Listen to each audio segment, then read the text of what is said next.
Hey everybody, it's Garrett here with NordStick. I'm gonna show you exactly how to get started with your NordBench and a few crucial tips to ensure that you're gonna have success. Just to make it worth your while, I'm gonna do this in under 10 minutes. So just getting started, here it is stored vertically. We're gonna now lay it down.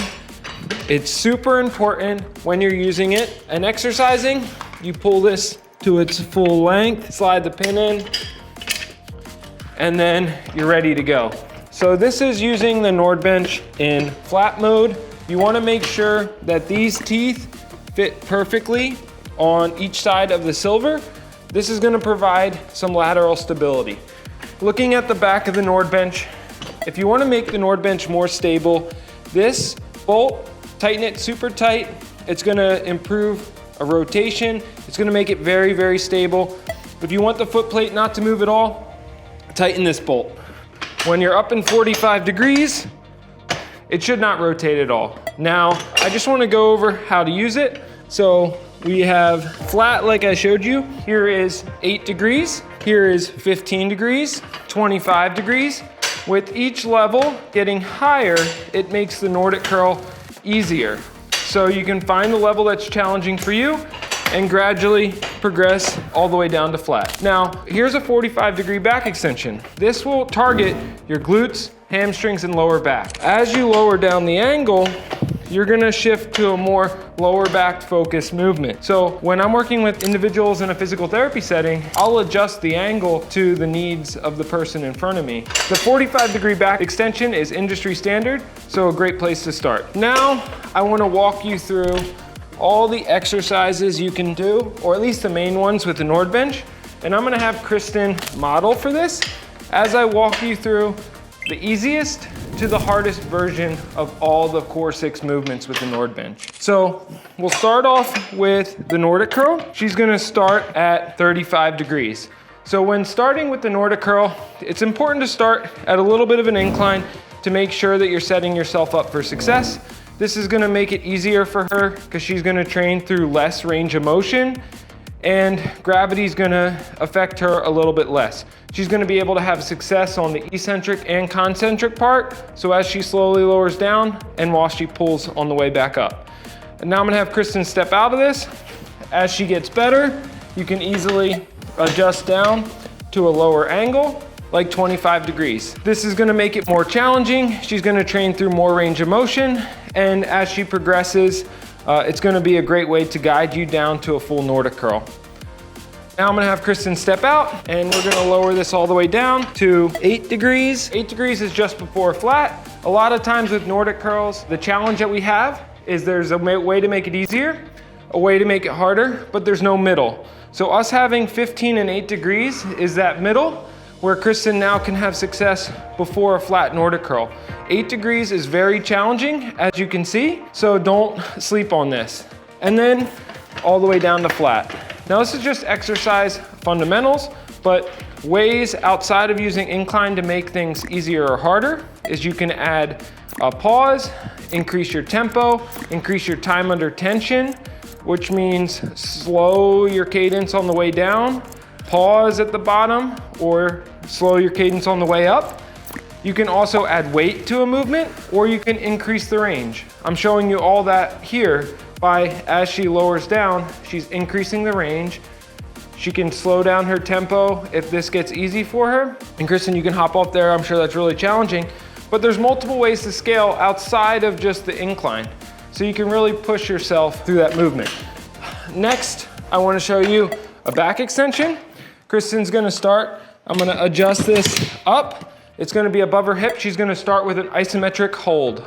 So with this being just above Kristen's hip crease, she can start with a hold. Once you can accumulate about 2 minutes doing this, now you can lower that down. So Kristen, step off, lower it down a little bit lower so it's just below her hip crease.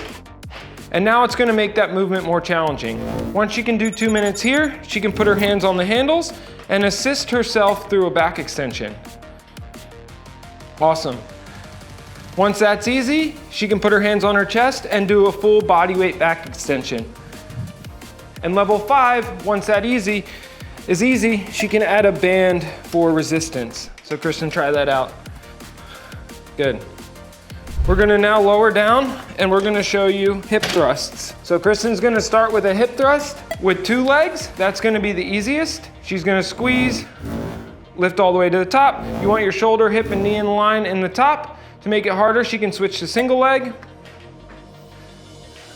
That's gonna make it a little bit harder. And then Kristen can add the band in a double leg fashion to make it more challenging.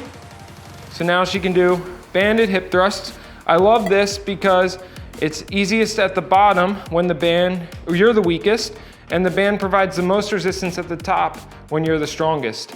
She can then try single leg to make it even harder. Perfect.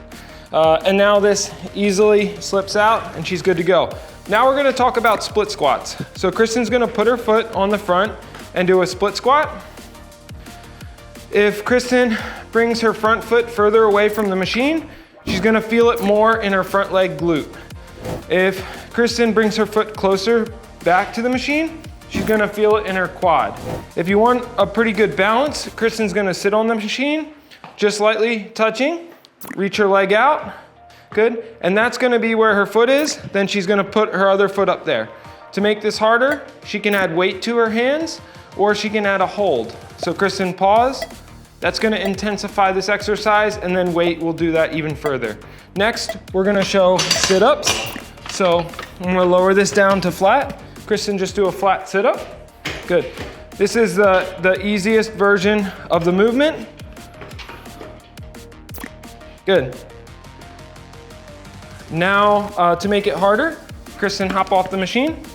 We're gonna move this to 15 degrees. Kristen, hop on. Good. Reach back. Good. This is gonna make the exercise even more challenging. Good. And then as Kristen gets better, we're gonna increase the range of motion by putting her at 25 degrees. This is about the max angle you should be doing sit-ups at, but it's gonna make it significantly more challenging for her. She's gonna have to reach all the way to the ground and touch. If this is too challenging, Kristen just has to go about halfway down, pull herself back up, and she's gonna feel plenty in her core. Next, we're gonna talk about slant board squats. So we're gonna flip this flat. So Kristen's gonna first start with her foot halfway on the slant board. Good. By having her foot slide down a little bit more, by having her foot partially on the slant board, it's gonna decrease the steepness of the angle and make it easier for her. As she gets better, she's then gonna increase the angle, and it'll increase the challenge, feeling it more in her quads. If she wants to go to a target, she can use the rollers to decrease the range of motion as she's getting better. And then as she gets stronger, she can pull this pin, release that roller, and now go through full range of motion. To make this even harder, she can add some weight in her hand or use our band system connected here to add challenge to the exercise. So that's the core ways you can utilize a machine, and we did that in under 10 minutes. If you have any questions, please reach out to Garrett@thenordstick.com, and I'd be happy to hop on a call with you and walk you through these progressions to find the appropriate level for you.